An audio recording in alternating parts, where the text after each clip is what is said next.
techniques que nous avons rencontrées. Nous espérons que non, le Seigneur va faire grâce, ça ne va pas se reproduire au nom de Jésus. Tout va bien se passer. Donc, je disais, pour ceux qui nous rejoignent, que ce soir, nous sommes donc dans votre émission Être une voix pour les sans-voix. Nous allons ensemble parler d'un sujet important actuellement en France, mais dans d'autres pays du monde aussi, parce que la France n'est pas la seule touchée par la crise qui a commencé depuis 2008 et qui donc a des impacts et des conséquences sur la vie de beaucoup d'individus. Et c'est dans ce contexte-là que nous avons décidé de vous parler de ce qu'est une épicerie sociale.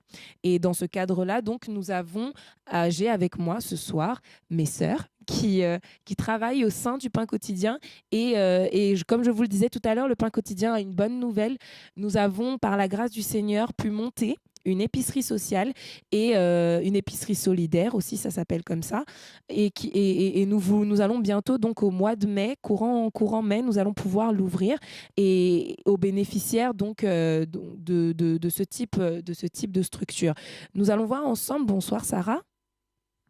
Bonsoir. Ça va bien? Ça va et toi? Ça va, par la grâce de Dieu, tout va bien. Le Seigneur est bon et je pense qu'on va ensemble pouvoir donc discuter de ce que le Seigneur nous a permis de mettre en place. Est-ce que tu peux nous expliquer quel est le but d'une épicerie sociale? Alors, je dirais plutôt une épicerie solidaire parce qu'une épicerie sociale, c'est quand l'État ou la commune s'organise pour pouvoir développer cette structure. Donc, nous, c'est l'association et les divers partenaires que nous avons pu se rencontrer autour de nous qui avons... nous sommes là pour ouvrir justement cette structure, donc l'épicerie solidaire. Donc, c'est une aide principalement alimentaire apportée à un public en difficulté économique. Donc, ce serait comme un tremplin, un relais aussi pour les personnes en difficulté pour pouvoir aussi se consacrer à d'autres besoins qu'ils rencontrent, autres que alimentaires. Donc, je pense que pendant l'émission, on redéfinira en profondeur le concept d'une épicerie solidaire avec mes collègues qui sont aussi présentes autour de la table. Très bien. Et est-ce que tu peux nous donner, Nelly, le contexte dans lequel sont apparues les épiceries solidaires? Bonsoir à tous. En fait, l'épicerie, on va dire, ça a commencé... il y a eu un mouvement aux États-Unis dans les années 60. Donc, il y avait dû avoir une pénurie, on va dire, au niveau alimentaire. Il y avait, je ne sais pas comment vous dire ça. Il y avait beaucoup de personnes, pardon, qui avaient des difficultés au niveau alimentaire. Donc, il y a eu un premier, on appelait ça une banque alimentaire, qui s'appelait Food Bank, qui a ouvert à Phoenix en 1967. Et ça a commencé à apparaître en France environ dans les années 80. Donc, la première épicerie sociale qui a été ouverte, banque alimentaire, excusez-moi. Enfin, il y a une différence entre épicerie sociale et une banque alimentaire, qui a ouvert en France, en Europe. C'était en 1984 à Arcueil. Donc, par la suite, en fait, ça s'est développé en France vers les années 90, environ par là. D'accord, très bien. Et pourquoi est-ce que, à votre avis, le Seigneur nous a mis à cœur d'ouvrir une épicerie donc solidaire maintenant? Après, si on peut prendre la parole dans Genèse 40... Avec grand plaisir. 41, si je me note. Donc, nous sommes dans Genèse, chapitre 41. Voilà. En fait, donc, c'est le passage avec Joseph et Pharaon, en fait. En fait, le Pharaon avait eu un songe, mais il ne comprenait pas la signification. Donc, il a vu en premier temps 7 grosses vaches en bonne santé, puis juste derrière elles, des vaches maigres et qui dévoraient justement les vaches grasses. puis des épis de blé, 7 épis de blé beaux, en bon état, ravagés par 7 épis vides. Et en gros, donc Pharaon va chercher la signification de ce songe qu'il ne trouvera pas auprès de ses magiciens. Et donc Joseph, qui était emprisonné, par la grâce de Dieu, on l'a fait ressortir à cause de son témoignage, parce qu'il avait le don justement d'interprétation des songes et des visions. Donc il a été approché auprès de Pharaon pour justement lui donner la signification de ce songe. Donc si on peut prendre ensemble Genèse 41 à partir du verset 25. Je lis au nom de Jésus. Joseph dit à Pharaon, c'est qu'un songe Pharaon est une seule chose. Dieu a fait connaître à Pharaon ce qu'il va faire. Les 7 vaches belles sont cette année et les 7 épis beaux sont cette année. C'est un seul songe. Les 7 vaches décharnées et laides qui montaient derrière le premier sont cette année et les 7 épis vides, brûlés par le vent d'Orient, seront cette année de famine. Ainsi, comme je viens de le dire à Pharaon, Dieu a fait connaître à Pharaon ce qu'il va faire. Voici, il y aura cette année de grande abondance dans tout le pays d'Égypte. Cette année de famine viendront après elle. Et on oubliera toute cette abondance au pays d'Égypte et la famine consumera le pays. Cette famine qui suivra sera si forte qu'on ne s'apercevra plus de l'abondance dans le pays. Si Pharaon a vu les songes se répéter une seconde fois, c'est que la chose est arrêtée de la part de Dieu et que Dieu s'est hâtera de l'exécuter. Maintenant, que Pharaon choisisse un homme intelligent et sage et qu'il le mette à la tête du pays et des pays d'Égypte. Que Pharaon établisse des commissaires sur le pays pour lever 1/5 des récoltes de l'Égypte pendant les 7 années d'abondance. Qu'il rassemble tous les produits de ces bonnes années qui vont venir, qu'il fasse sous l'autorité de Pharaon des amas de bleu, des approvisionnements dans les villes et qu'il en ait la garde. Ces provisions seront en réserve pour le pays pour les 7 années de famine qui arriveront dans le pays d'Égypte, afin que le pays ne soit pas consumé par la famine. Amen. Amen. Puis bon, après, je ne sais pas si quelqu'un veut parler dessus, mais moi, ce qui m'a aussi interpellée dans ce passage, c'est que Joseph avait justement l'interprétation de ce songe, mais il ne s'est pas arrêté là. En fait, il lui a aussi donné la solution pour pouvoir subvenir, pour pouvoir tenir ferme lors de cette famine, en fait. Donc, durant ces 7 années de prospérité, il lui a suggéré de mettre 1/5 des récoltes de côté pour pouvoir justement subvenir aux besoins du peuple. Et on va voir même par la suite, même des pays alentours, sur les autres contrées, même Canaan, tous ceux qui étaient autour étaient en famine. Et ils sont venus se réapprovisionner en fait en Égypte. Donc pourquoi l'épicerie solidaire aujourd'hui? Comme tu l'as dit au début de l'émission, depuis la crise de 2008, on retrouve aujourd'hui de nouveaux travailleurs pauvres. Déjà qu'il y en avait avant, maintenant la situation s'est accrue. Donc nous rencontrons de plus en plus de personnes en difficulté qui travaillent mais qui n'arrivent pas à la fin du mois à joindre les deux bouts, ne pouvant plus se nourrir convenablement.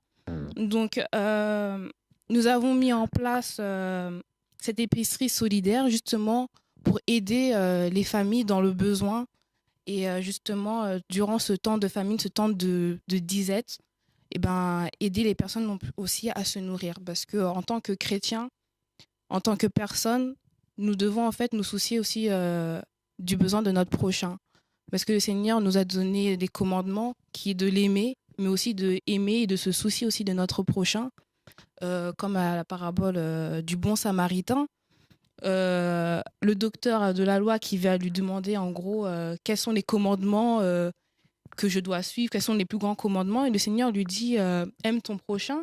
Il lui dit mais qui est mon prochain? Donc il lui donne la parabole du bon samaritain et on voit des pharisiens qui ont laissé un homme sans défense qui a été battu et blessé sur le chemin.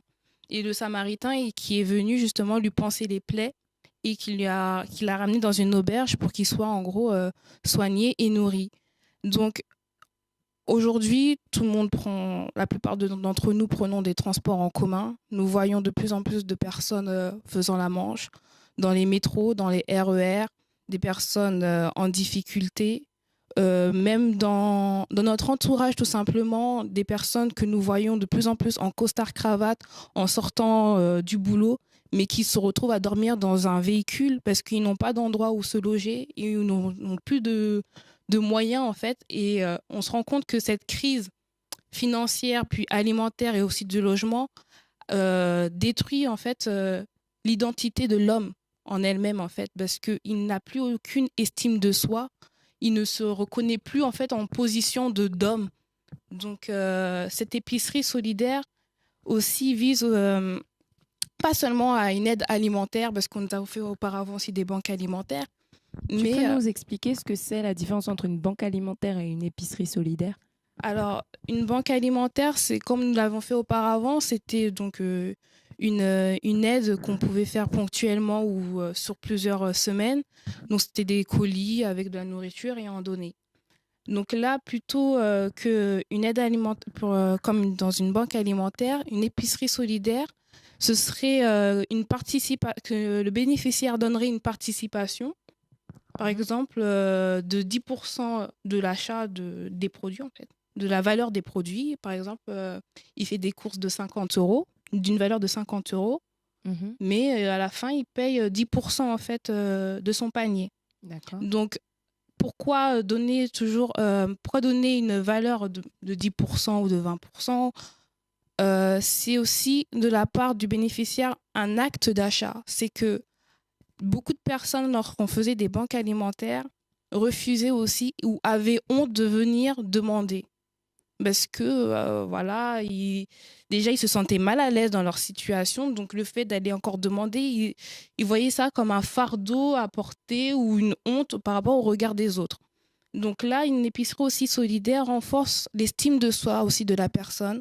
Parce que, et aussi, elle œuvre dans son acte d'achat. Elle aussi, elle a pris son caddie et elle va aussi acheter ses courses. Et quand ses enfants lui demanderont oui, on t'a donné ça là-bas, non, elle a acheté. D'accord. Donc c'est aussi une participation de sa part. Et aussi par rapport à l'épicerie, ça nous permettra aussi de réapprovisionner justement les stocks et à ce que les familles suivantes qui viendront après puissent aussi bénéficier de cette aide. Ok, d'accord. Pour essayer en fait de comprendre un peu le contexte dans lequel se trouve la France actuellement par rapport, je dirais, à la précarité, à la pauvreté, aux travailleurs pauvres, au travers de recherches, nous nous sommes rendus compte qu'en France, presque 2 millions de personnes, je dis bien 2 millions de personnes, travaillent et n'arrivent pas, comme le disait ma sœur tout à l'heure, à joindre les deux bouts et vivent avec environ 800 € par mois.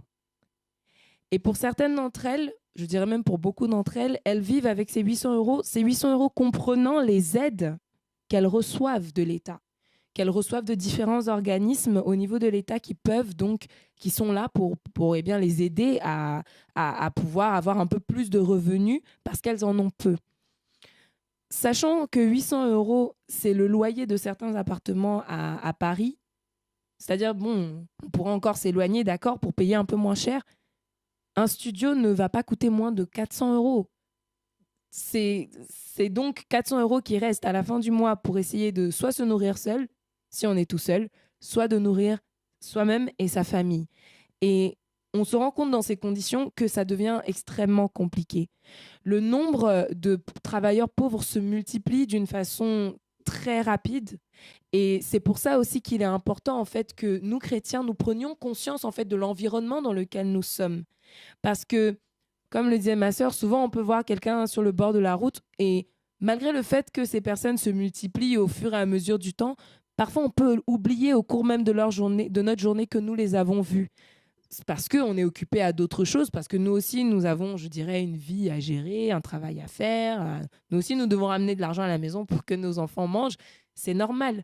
Mais souvent, ces conditions-là, le fait qu'on soit occupé nous-mêmes, fait qu'on n'a pas le temps de penser à l'environnement dans lequel on est et à se rendre compte, en fait, de ce qui nous entoure et de cette précarité qui non seulement est là, mais qui en plus prend de l'ampleur, qui en plus augmente de façon rapide et qui ne va pas aller en diminuant. C'est bien là le problème. Le problème est que, comme nous le savons, frères et sœurs, nous sommes à la fin des temps. Nous savons aussi que cette crise qui a commencé n'est pas prête de s'arrêter parce qu'elle est le gage de l'Antichrist aussi pour qu'il puisse venir s'installer. Le monde a besoin de connaître la misère. Le monde a besoin de connaître ça pour que l'Antichrist puisse s'installer et se montrer en tant que sauveur et que tout le monde l'accepte comme tel. Tout le monde, sauf nous, bien sûr, qui connaissons la parole de Dieu. Mais cette situation veut dire aussi que les personnes que nous voyons faire la manche vont se multiplier. Les personnes que nous voyons dans des situations difficiles vont se multiplier. Et la question que nous devons nous poser, c'est est-ce que parce que le Seigneur revient, nous devons donc regarder ces choses se passer et simplement croiser les bras? Est-ce que c'est ce que le Seigneur attend de nous? Est-ce que c'est ce que nous aurions aimé que l'on fasse pour nous aussi? Parce qu'il faut savoir que parmi ces personnes qui sont en difficulté, il y a nos frères, il y a nos sœurs parmi eux. Il y en a. Il y a des frères et sœurs, des chrétiens qui ont du mal à joindre les deux bouts. Oui, ils sont enfants de Dieu. Oui, Dieu peut permettre aussi qu'ils traversent certaines situations. D'accord. Oui, pour certains aussi, ce sont des actes qu'ils ont posés, des dettes qu'ils ont prises auparavant, qu'aujourd'hui ils sont en train de payer et c'est difficile pour eux. Certes, mais est-ce que pour autant, nous allons rester les bras croisés? C'est la question en fait que nous devons nous poser et c'est aussi pour ça que par rapport au pain quotidien, nous avons voulu nous mobiliser en nous disant non. Pendant que Pharaon avait ses songes et donc que Dieu était en train de lui dire, voilà, il y a 7 années d'abondance qui sont là, mais il y en a 7 qui vont arriver ensuite et qui vont détruire le pays par rapport à la nourriture, Dieu a permis que Joseph soit là, lui donnant l'explication, lui donnant, comme l'a expliqué notre sœur tout à l'heure, une solution que le Seigneur lui avait inspirée pour pouvoir nourrir toutes ces personnes. On a épargné une famine et on a épargné à des milliers de personnes à l'époque de mourir de faim. On les a épargnés parce que nous encore, on a quelques petites aides. Mais à l'époque, une famine, c'est une famine. Hein. Il y a pas, enfin, je veux dire, quelqu'un n'a pas à manger, il meurt.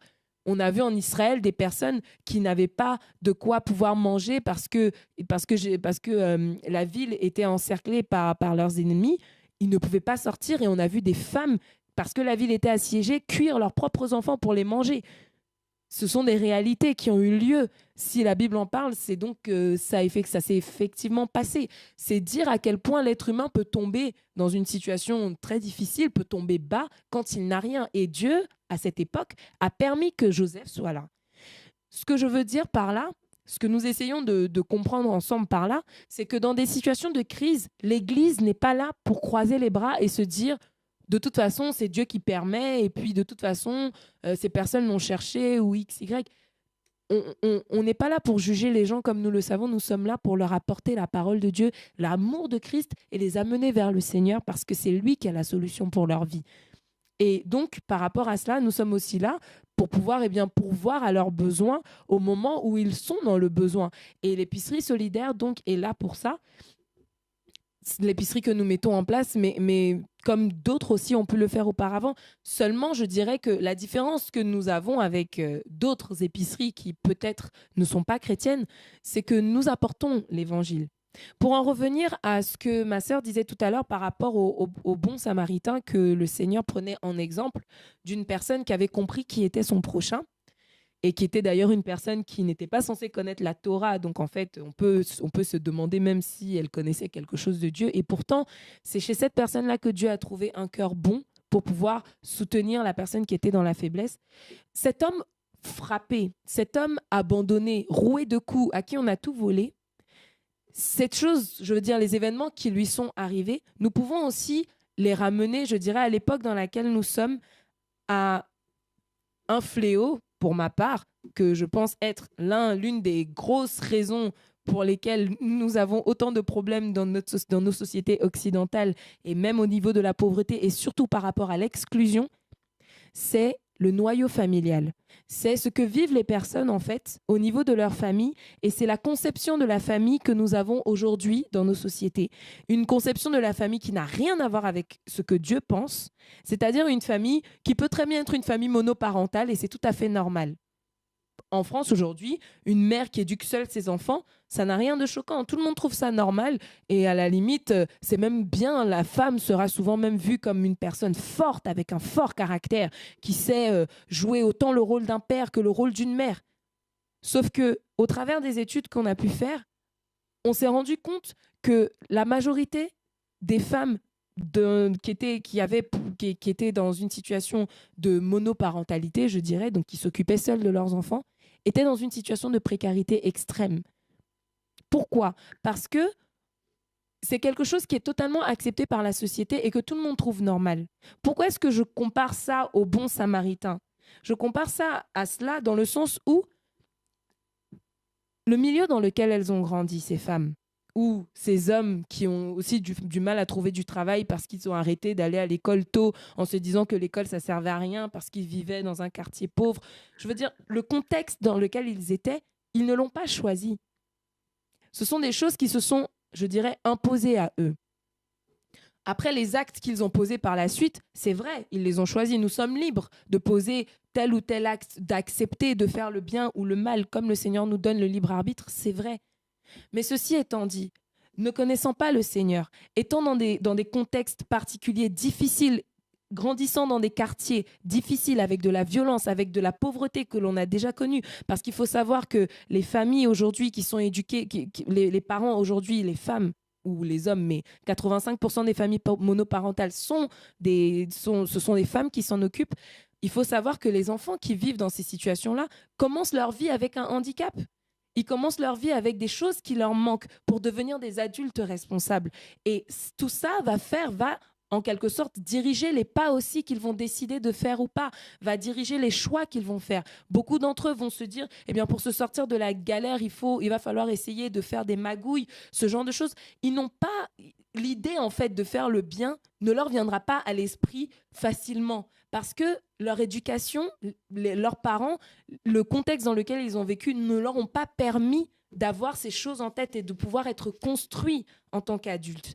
Et toutes ces choses, je dirais, sont des choses donc, qui s'imposent à ces personnes quelque part, puisqu'elles vivent dans le monde et qu'elles ne connaissent pas le Seigneur. Et si le Seigneur ne vient pas pour mettre un frein en fait à ce cercle vicieux dans lequel ces personnes se retrouvent, elles vont terminer dans une précarité, elles vont terminer dans la pauvreté, et la pauvreté engendre la violence, la pauvreté engendre la délinquance, comme je le disais tout à l'heure, engendre les magouilles, engendre à chaque fois, en fait, amène un problème puis un autre, et c'est juste impossible de s'en sortir comme ça. Et même si on a autour de nous des aides sociales, des épiceries solidaires qui peut-être ne sont pas chrétiennes, elles vont nous aider, c'est vrai, à avoir plus d'autonomie, à prendre conscience que c'est important de savoir gérer son argent et toutes ces choses, mais elles ne vont pas apporter l'essentiel à une vie, c'est-à-dire le Seigneur.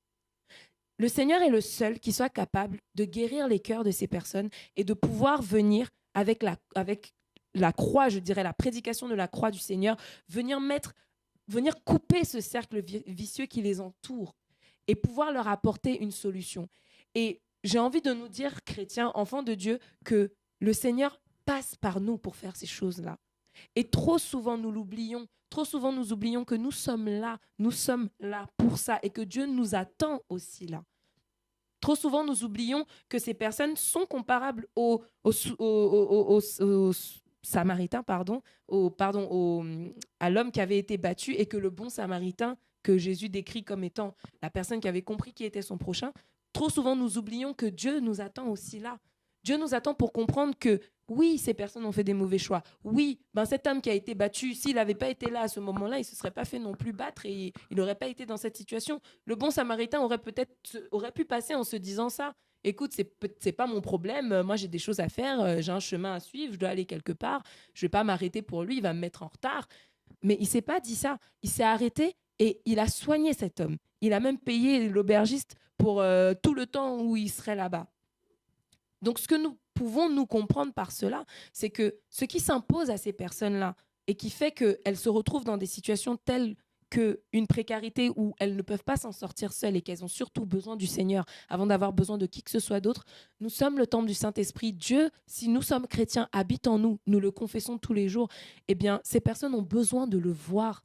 Elles ont besoin de le voir. Et cela passe par le fait d'être présent, par le fait de mettre des choses en place, par le fait de poser des actes, par le fait d'avoir des initiatives, par le fait d'être ambitieux dans le royaume de Dieu pour tirer ces âmes-là des griffes de l'ennemi. Nous avons besoin de ça. Nous, en tant qu'enfants de Dieu, nous avons besoin d'ambition et nous avons besoin de nous rendre compte que le Seigneur nous attend aussi là. Et 2 millions de personnes vivant avec 800 € par mois en France, c'est juste un chiffre qui est incroyable. D'autant que nous avons beau le voir souvent, comme le disait ma sœur, quand on prend le métro et tout ça, on ne s'en rend pas compte parce que, comme elle a dit, il y en a qui sont en costard-cravate, qui sortent du travail et qui ne peuvent pas se payer un loyer, qui sont obligés de dormir dans une voiture parce que ça coûte trop cher et ça ne va pas aller en s'améliorant, malheureusement. Et pour donner d'autres chiffres, par exemple, on peut penser aux enfants qui vivent dans ces familles, qui sont dans des situations précaires. Il faut savoir qu'un enfant sur 5 en France connaît la pauvreté. Un enfant sur 5, c'est énorme. C'est incroyablement un chiffre pour moi qui me dépasse. Ça fait plus de 2 500 000 enfants qui connaissent la pauvreté aujourd'hui en France. C'est important pour nous que nous ayons les yeux ouverts sur ces choses et que nous nous rendions compte en fait donc de l'importance que cela a et que nous ne sommes pas là pour regarder les choses se passer. Nous sommes là pour prendre des initiatives. Nous sommes là pour, devant le Seigneur, fléchir nos genoux et nous demander, Seigneur, qu'est-ce que nous pouvons faire ? Ces personnes se retrouvent dans une situation précaire, comme nous l'avons dit, comme nous essayons de l'expliciter. Et comme nous l'avons aussi dit, beaucoup d'entre elles reçoivent des aides. Beaucoup d'entre elles, avec 800 €, dedans, on compte les aides qu'elles reçoivent. Ça veut donc dire que pour une personne qui n'a rien, qui juste essaye de joindre les deux bouts, mais c'est vraiment compliqué, après avoir travaillé, après avoir fait les démarches, et il faut savoir que dans l'administration française, en tout cas, il y a énormément de démarches à faire, il y a beaucoup de papiers à aller chercher. Il faut être motivé, vraiment, pour obtenir quelque chose. Je veux dire, l'administration n'est pas proche des gens. Il faut aller la chercher. Donc, il faut vraiment être motivé. Et donc, après avoir travaillé, je disais, fait les démarches, après avoir à s'être décarcassé pour obtenir les aides, arriver à la fin du mois et ne pas arriver à payer son loyer ou ne pas arriver à nourrir correctement ses enfants parce qu'on n'arrive juste pas à avoir assez d'argent pour. Je ne sais pas à quel point c'est frustrant, mais sincèrement, si je devais me retrouver dans cette situation, je ne sais pas ce que je penserais. Et je me dis, dans la situation de ces personnes, comment est-ce que je me sentirais ? Sincèrement, je serais démunie. Je me demanderais en fait, mais au final, qui peut m'aider ? Et je me sentirais comme exclue de la société dans laquelle nous vivons, parce que la société dans laquelle nous vivons aujourd'hui nous présente l'abondance. C'est une société de consommation où en fait, quand on manque de nourriture, aujourd'hui en France en tout cas, il y a certains de nos frères africains qui nous appellent le pays du yaourt, le pays où on mange du yaourt à chaque dessert, parce qu'en Afrique, on ne mange pas du yaourt comme ça. Même moi qui y ai vécu, quand je mangeais du yaourt, c'est parce que j'étais malade et que mes parents se disaient, bon, on va lui faire plaisir un peu, et que je mangeais autre chose qu'un fruit. Donc voilà, on ne mange pas des yaourts tous les jours. Donc c'est pour un peu caricaturer le fait qu'on soit dans l'abondance et qu'on ait à manger comme on veut, quand on veut, à n'importe quelle heure de la journée. Il n'y a pas de problème, quoi. Et donc, dans une société comme la nôtre, qui peut être comparée aux sociétés occidentales dans lesquelles on vit, quand une personne manque de nourriture, ça montre en fait l'écart qu'elle a avec le reste de la société. Elle se sent exclue, en fait. Ou elle sent effectivement qu'elle passe par un échec. C'est pas normal que je me retrouve dans cette situation. C'est aussi l'une des raisons pour lesquelles les personnes, même des chrétiens, avaient du mal à venir aux banques alimentaires qu'on mettait en place, parce que c'était gratuit et qu'elles se disaient... Mais sûrement, pour certaines d'entre elles, elles se disaient « mais je suis quand même pas tombée si bas ». Donc en fait, pour essayer de leur venir en aide, il est important de comprendre comment est-ce qu'elles peuvent se sentir. comment peuvent se sentir ces femmes qui éduquent seules leurs enfants et qui ont du mal à trouver du travail parce que de un, elles sont des femmes et qu'elles sont payées moins cher que les hommes. Pour beaucoup de boulots qui sont faits aujourd'hui, c'est encore le cas. C'est une réalité. Et elles ont un enfant à nourrir. Il faut qu'elles payent le loyer. Pour certaines d'entre elles, elles dorment dans des chambres d'hôtel. Comment est-ce qu'elles se sentent quand, après avoir travaillé, reçu les allocations familiales, reçu tout ce qu'elles doivent recevoir, je dirais, elles arrivent à 800 €, elles peuvent rien payer avec et elles ont juste l'impression de taper dans le vide et de se dire mais à quoi ça sert? Et elles se sentent démunies. Nous sommes enfants de Dieu, nous savons que le Seigneur est là. Mais si le Seigneur n'avait pas été là, qu'est-ce que nous aurions fait? Comment est-ce que nous nous serions sentis? Et là, je vous parle de gens qui, beaucoup d'entre eux, ne croient pas en Dieu peut-être. Pour beaucoup d'entre eux, ne connaissent même pas Dieu. Pour beaucoup d'entre eux, ont une notion de Dieu, mais totalement erronée ou ne l'ont jamais rencontré. Si nous connaissons le Seigneur, c'est parce que des personnes sont venues vers nous. Beaucoup d'entre nous, pour ceux qui nous regardent, et même moi, nous n'avons peut-être jamais connu de situations précaires. D'autres les ont peut-être connues, ces situations-là. Ceci étant dit, le Seigneur est venu vers nous. Et le Seigneur, pour la grande majorité d'entre nous, c'est en passant par ses enfants qu'il nous a parlé. Si donc nous ne sommes pas là pour eux, vers qui est-ce qu'ils se tournent? Ce que nous essayons de faire comprendre, c'est Église, tu es une voix pour les sans-voix, tu es une voix pour ceux qui ne peuvent plus rien dire et qui sont juste en difficulté totale, ils ne savent même plus vers qui se tourner. Et tu es une voix, mais tu es surtout la voix du Seigneur pour leur parler et leur dire que c'est possible de se sortir de cette situation-là.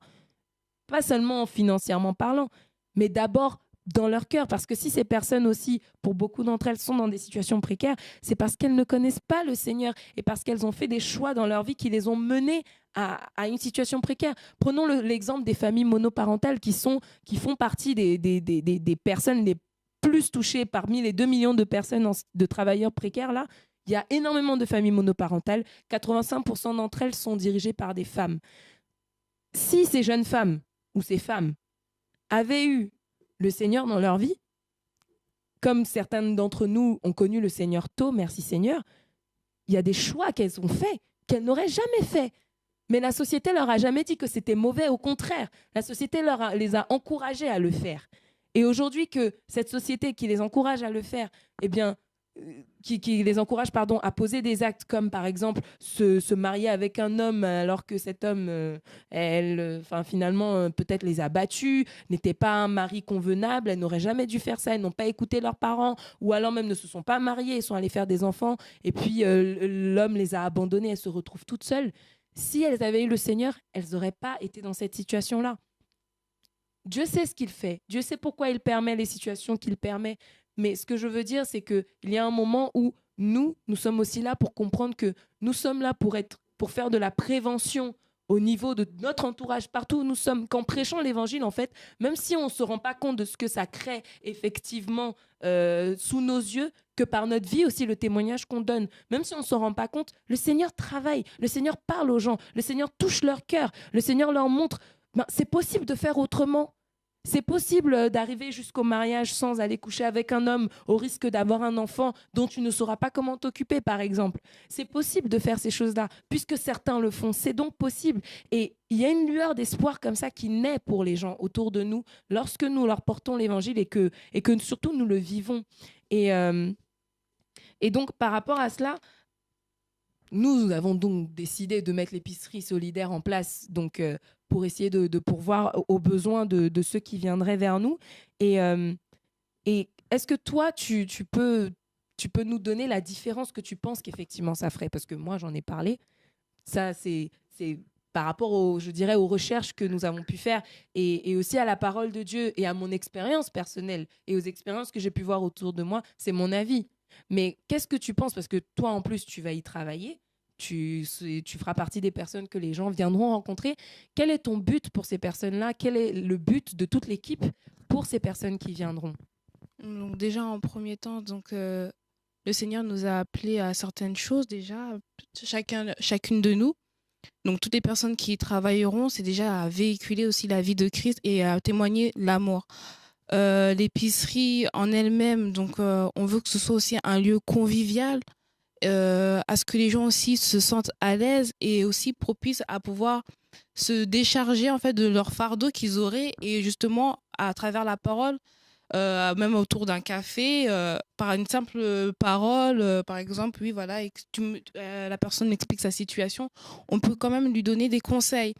Puis au-delà de ça, il y a des permanences qui vont être organisées parce que comme tu le disais, par faute de connaissances, parfois de moyens ou par rapport à l'administration française qui est très compliquée, on ne connaît pas tous les services qui peuvent exister pour pouvoir aussi nous aider. Donc, par exemple, les papiers, des papiers aussi administratifs qu'on nous demande de faire, souvent on ne sait pas. Et justement, il y aura des permanences juridiques et sociales qui vont en fait permettre aux usagers de mieux se réorienter en fait, de mieux savoir où ils doivent aller et vers des services aussi compétents. Parce que nous, on pourra pas éradiquer la misère du monde, hein, mais au moins on peut aider à s'en sortir et dans la vérité et dans la justice aussi. Parce qu'il y en a beaucoup aussi qui tournent en rond à cause des erreurs passées, qui ne savent pas aussi que c'était des erreurs, par exemple. Aussi. Parce qu'à l'heure d'aujourd'hui, beaucoup aussi travaillent par exemple avec le papier peut-être de leurs frères ou de leurs amis ou quoi que ce soit, alors qu'il existe des moyens de pouvoir s'en sortir. Mais peu de personnes le savent aussi. Donc avec la permanence juridique, nous sommes en contact avec une avocate qui peuvent aussi les amener vers les tribunaux justement compétents pour pouvoir régulariser leur situation. Donc dernièrement, il y a eu... bénissons le Seigneur, le cas d'une personne qui a vu sa mise sous tutelle levée. Nous, maintenant, elle peut jouir de ses ressources toute seule, indépendante. Elle n'est plus obligée de justifier ou d'être accompagnée pour pouvoir acheter ou quoi que ce soit. Donc, il y a des choses voilà, que nous subissons sans pour autant savoir qu'il existe des solutions prêtes à l'emploi, en fait, tout simplement, et qu'il n'y a pas besoin de faire des magouilles ou de passer par 10 000 chemins. Il existe beaucoup de voies, en fait, mais peu de gens le savent. Donc, en fait, la permanence juridique aussi servira d'annuaire pour pouvoir vous renseigner sur les services compétents qui peuvent exister justement à votre situation.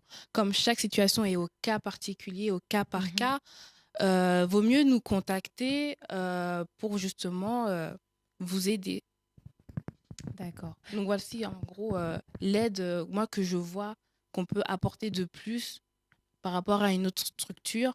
Donc ce ne sera pas simplement une aide alimentaire parce que finalement je trouve que c'est le même but qu'une banque alimentaire. Pendant 5 semaines ou pendant 3 mois, au final la personne, c'est vrai qu'elle a fait des économies par rapport à son budget alimentaire, mais au final, le mois d'après, elle se retrouvera, ça se trouve, encore dans la même situation qu'elle était auparavant.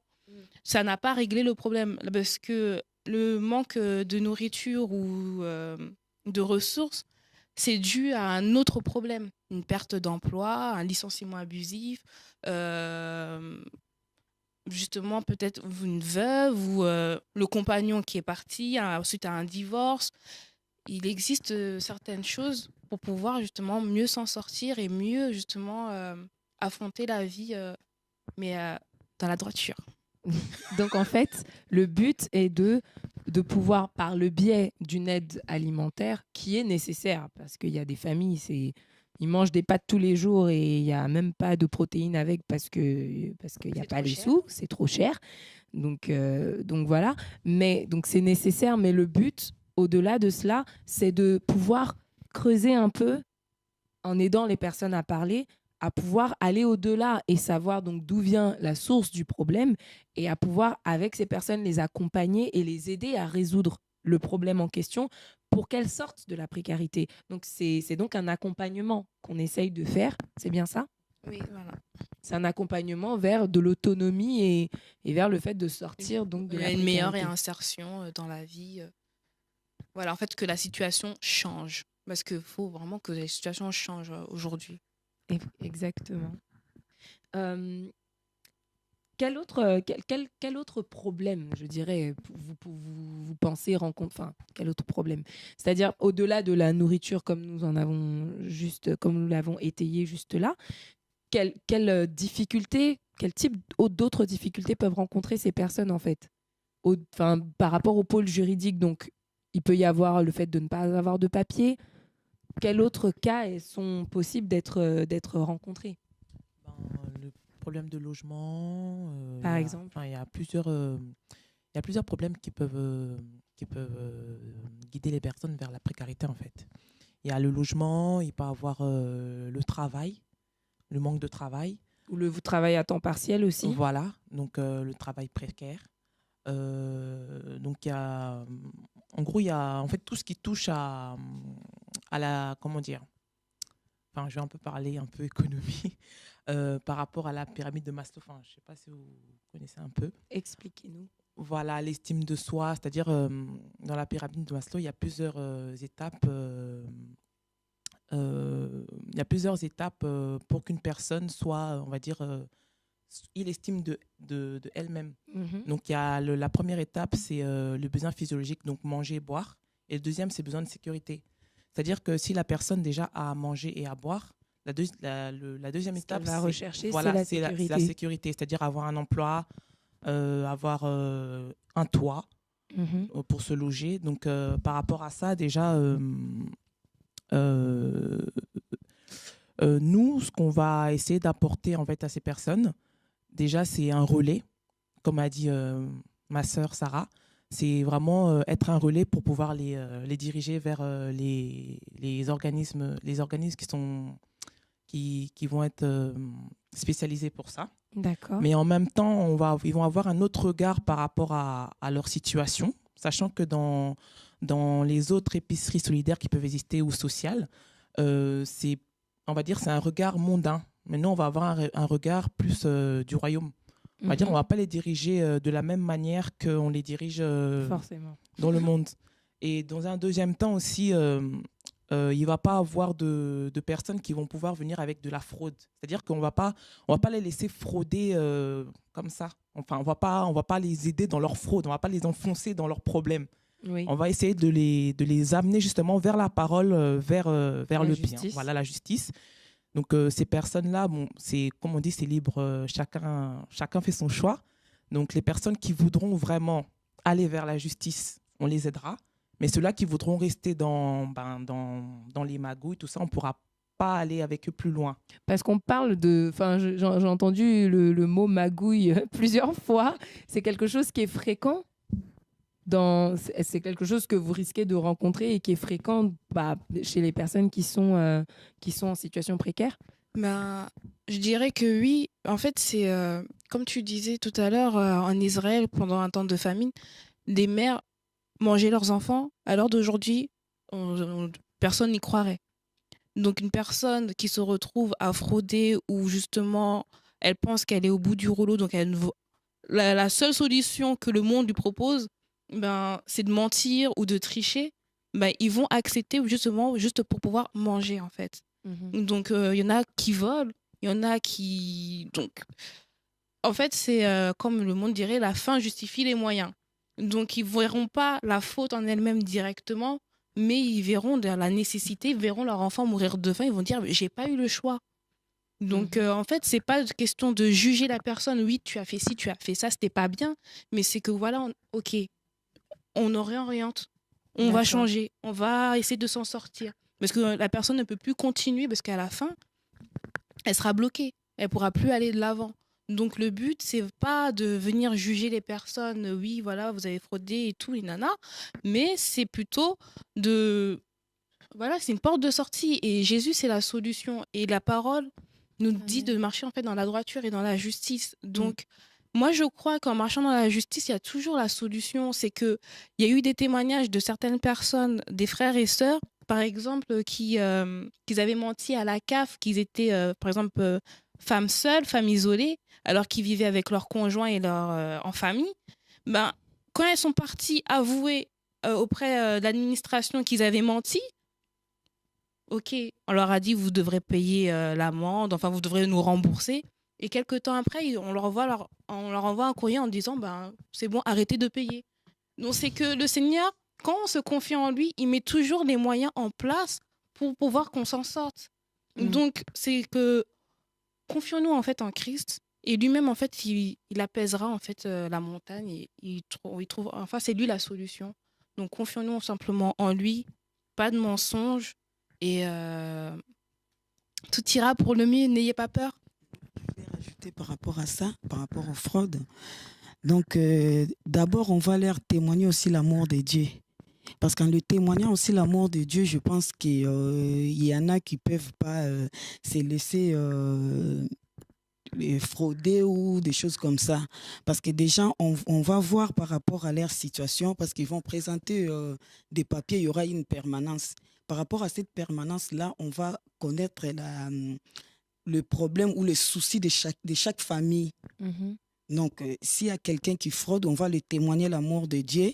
Et comme Sarah disait, donc, la CAF les a, je peux dire en quelque sorte, les a pardonnés pour dire que non, vous n'allez plus payer l'amende.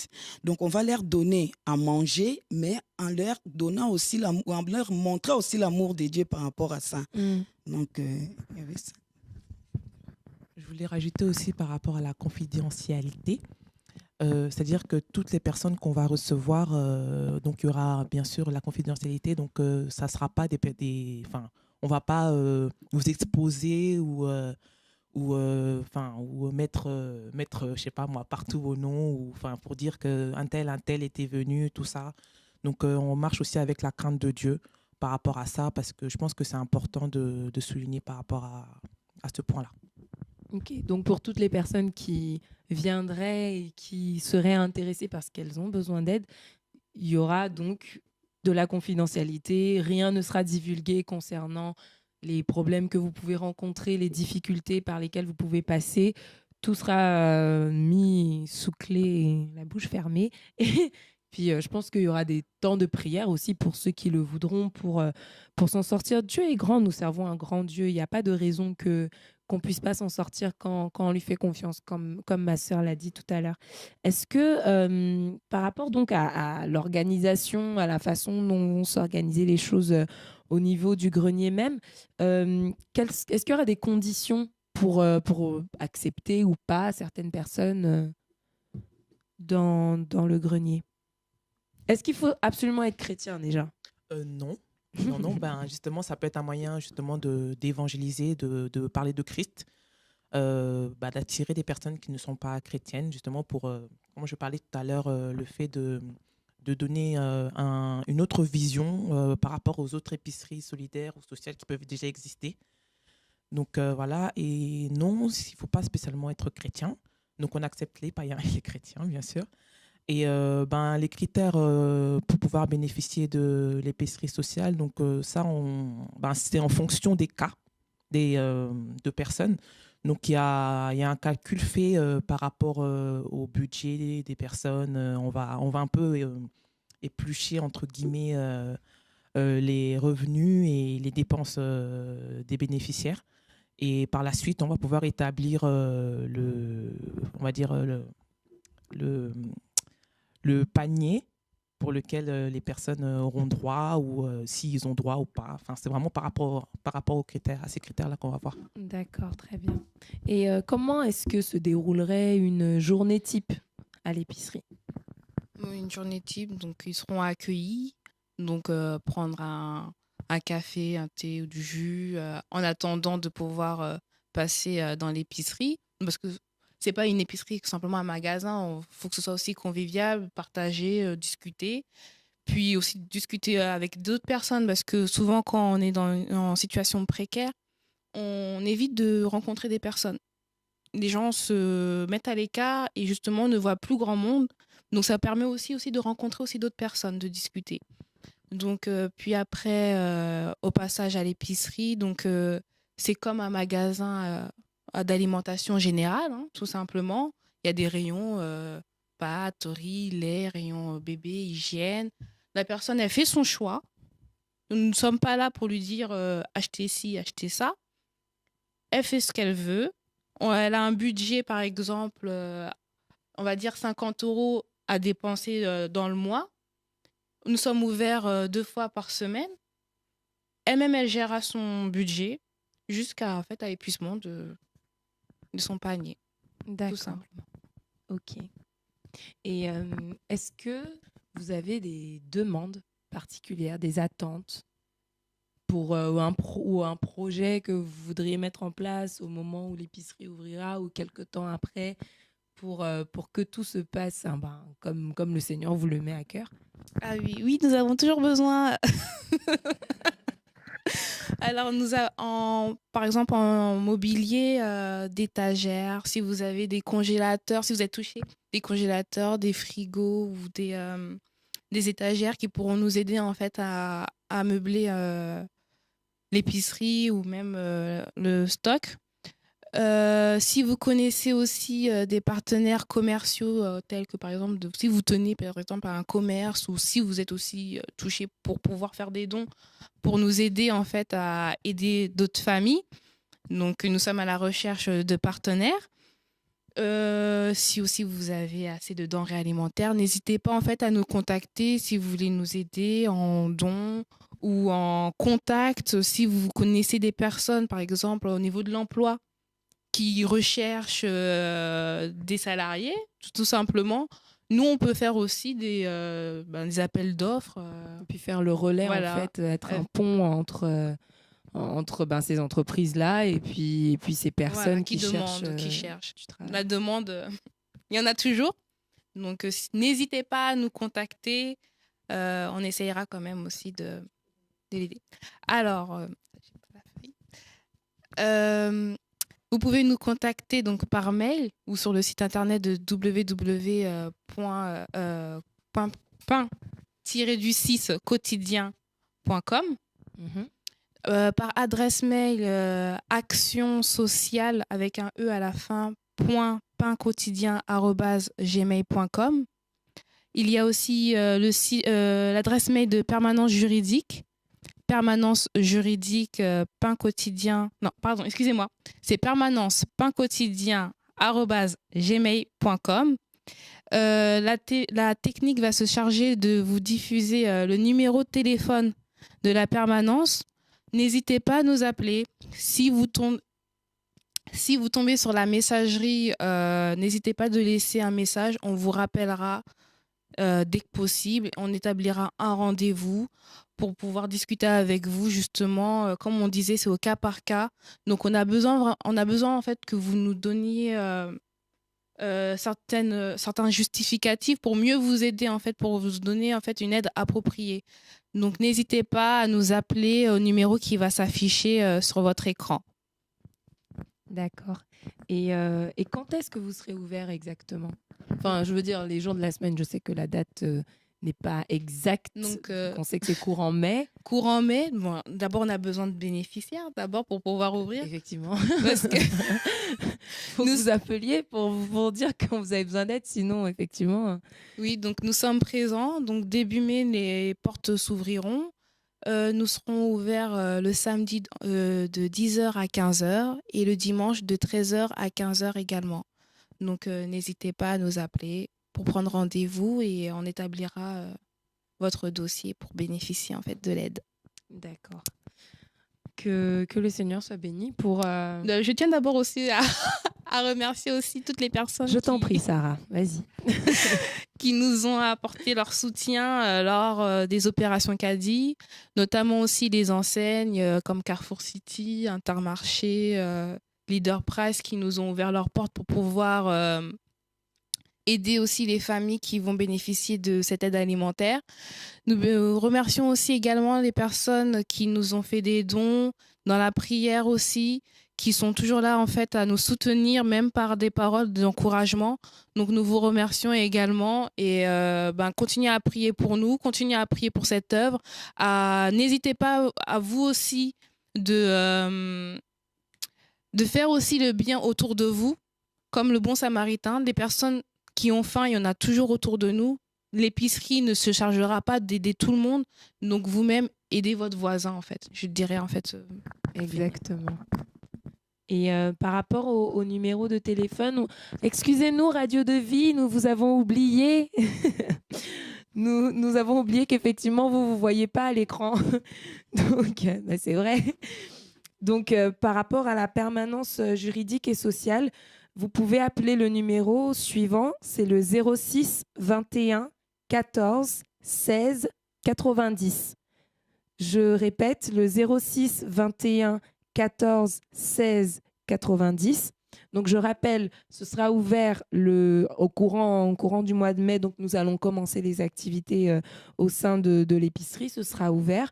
Et les jours et horaires d'ouverture sont les samedis de 10h à 15h et les dimanches de 13h à 15h. Je vous rappelle aussi l'adresse parce que quand même, pour savoir où on se trouve, ce serait mieux. Donc, l'adresse est au 5 avenue de l'Orme à Martin, 91 080 Courcouronnes.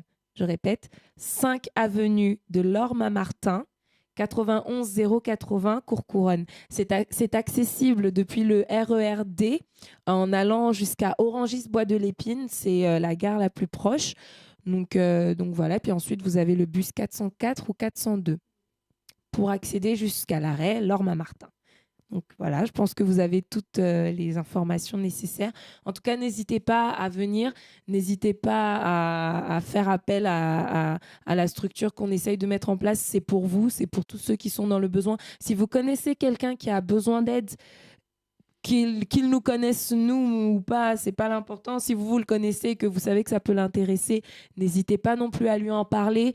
On sera très heureux de l'accueillir et surtout on sera très heureux si la personne ne connaît pas le Seigneur, par ce biais aussi de l'amener dans le royaume de Dieu, parce que dans tout ce qu'on fait, c'est notre premier objectif, j'ai envie de dire, c'est que le Seigneur puisse sauver des âmes qu'il veut sauver.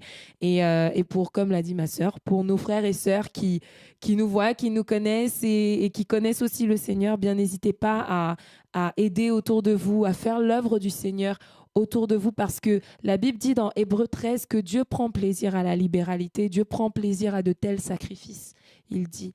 Donc, n'hésitez pas à aider donc votre prochain et à la personne que vous verrez dans le besoin, à prendre le temps avec elle et à la mener ainsi petit à petit vers le Seigneur. C'est une belle œuvre c'est une belle chose que de faire l'œuvre de Dieu partout où on est. Et je vous assure, ces personnes en ont réellement besoin. Ces personnes en ont réellement besoin. Que le Seigneur soit béni. Merci beaucoup, mes sœurs, pour votre présence, votre disponibilité, pour l'œuvre que le Seigneur vous a mis à cœur, pour l'investissement que vous y mettez. Soyez vraiment encouragés par la grâce du Seigneur par rapport à toutes les personnes, par rapport à toutes les personnes que vous rencontrerez.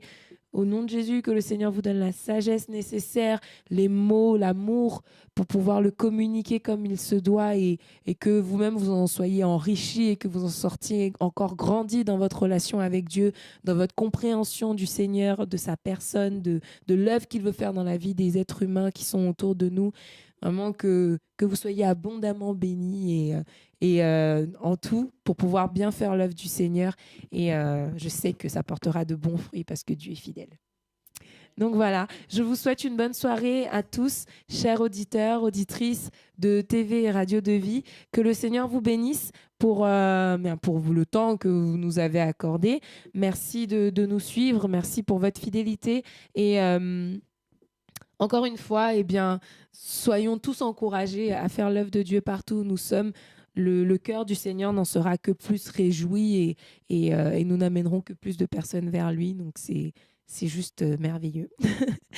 Que le Seigneur soit béni et soyez vraiment encouragés là où vous êtes aussi. À bientôt. Normalement, nous nous voyons dans 2 semaines, si tout va bien. Nous voyons mercredi dans 2 semaines. Au revoir.